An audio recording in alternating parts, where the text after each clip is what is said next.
We'll begin by finding a full body stretch, reaching our fingertips up behind our head and pointing the toes and extending the body long. We'll then draw knees to chest and curl into the tiniest little ball we can, maybe drawing forehead to knees, then extending out long again. Moving between these two positions about 5 times each. Be sure to use this video as a guide on how to find each position, but pause where you may need to make sure you're spending enough time in each position and moving through reps. Our arms will then go to a T position and we'll find a reverse tabletop with a 90-degree angle in the knees and shins parallel to the mat. We'll then take the knees to the left side, engaging the core, and then to the right, just to a hover. Try and alternate from side to side 10 times each, nice and controlled, engaging the core the whole time and keeping the shoulders grounded. On your last one, take the knees all the way to the mat. The gaze will go in the opposite direction of the knee. Ground through the shoulders and feel that twist in the middle torso. Stay here for about 10 seconds, feeling that stretch, and then switch over, bringing the knees to the ground on the other side. Again, stay here for about 10 seconds on this side.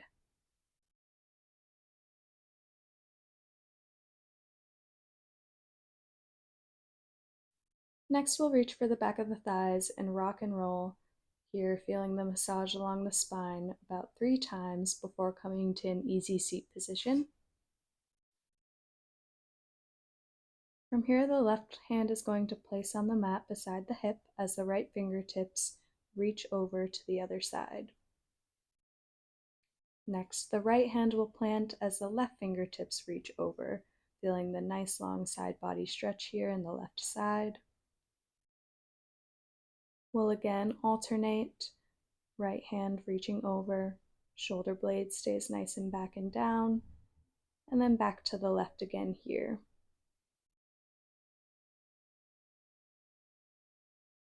Next up, right hand will come to left knee, left hand will place behind the back and will twist from the middle torso, gazing beyond the back left shoulder.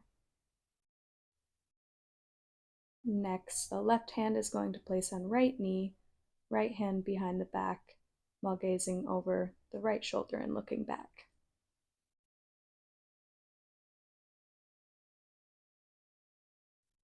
Next, we'll make our way to a tabletop position, shoulders over wrist, hips over knees, and we'll begin to move through a couple rounds of cat-cow. We'll drop the belly, lift the gaze. Next, we'll round out the back, drawing tailbone closer to the face. We'll again drop the belly and lift the gaze, think of lengthening through the collarbones. Then again, we'll round out the back, press through the palms.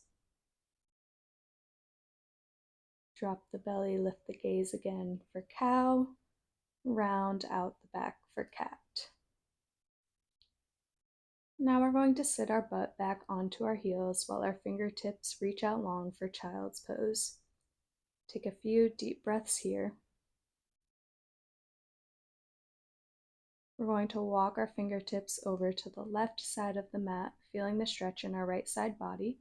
Focus on sending the right hip back and down and reaching long with the fingertips.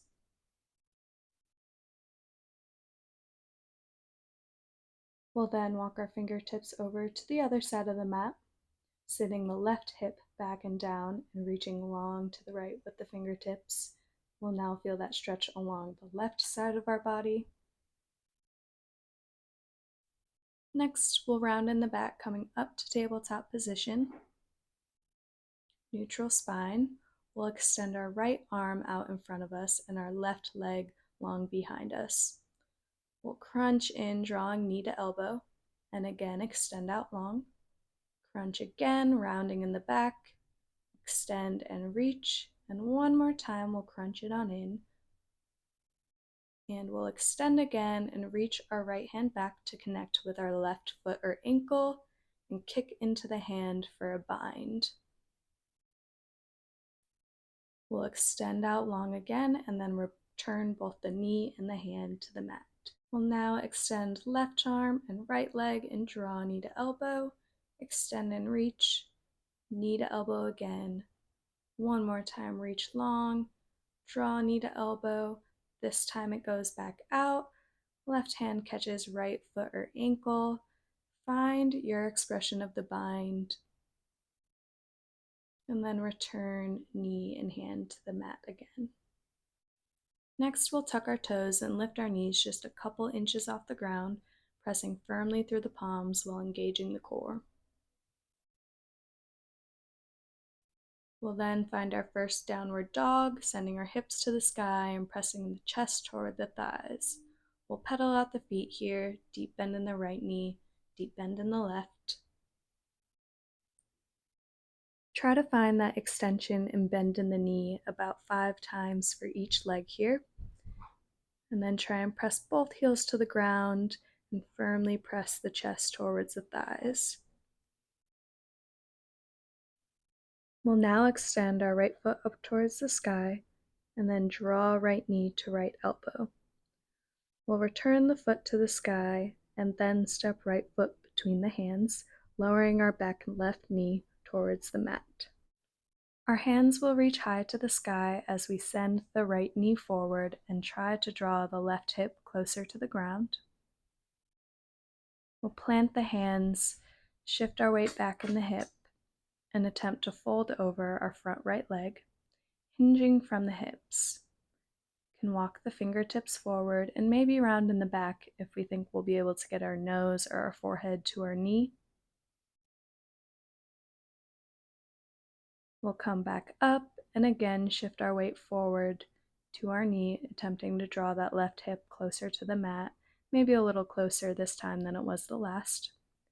And again, we'll shift our hips back forward to low lunge, back to half splits, and again to that low lunge, back to the fold over the straight leg, forward, and we'll plant the hands, tuck the back left toes, and land in a high plank. Try and hold here for about 10 seconds, and then send the hips to the sky for downward dog again. This time we'll extend our left leg to the sky.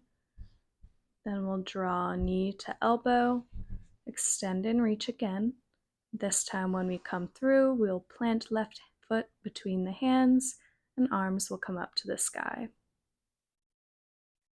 We're again in that low lunge position, shifting our weight forward and trying to draw that right hip to the mat.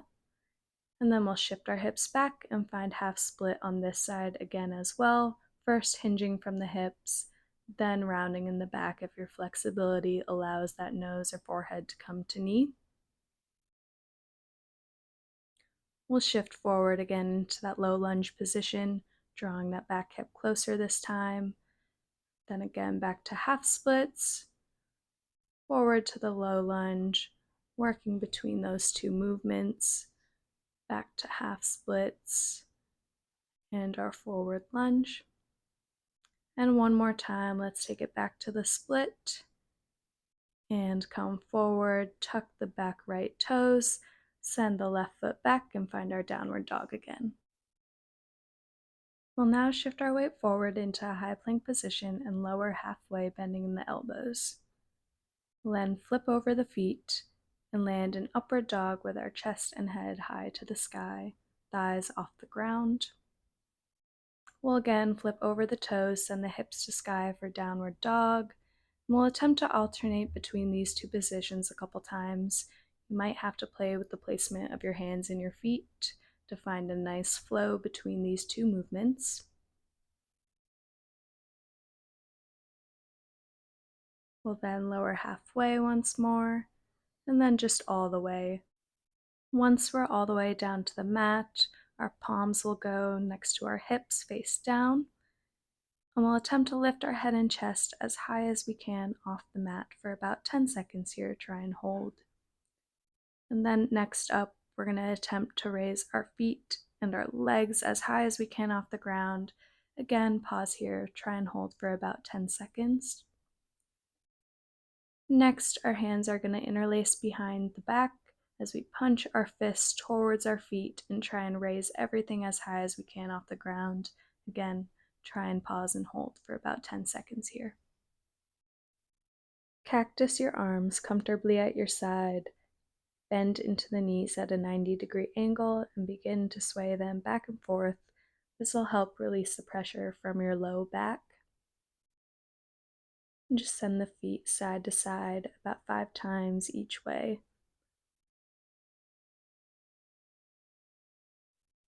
We'll now press up through the palms and send our hips back over our heels, toes together, and this time knees apart for a child's pose, reaching their fingertips out long in front of us. Take a few deep breaths here and just really settle into this pose and feel the opening in the hips. Press up through the palms, tuck the toes, and send the hips to the sky. Right leg's going to raise, draw right knee to right wrist, and allow the leg to rest on the mat.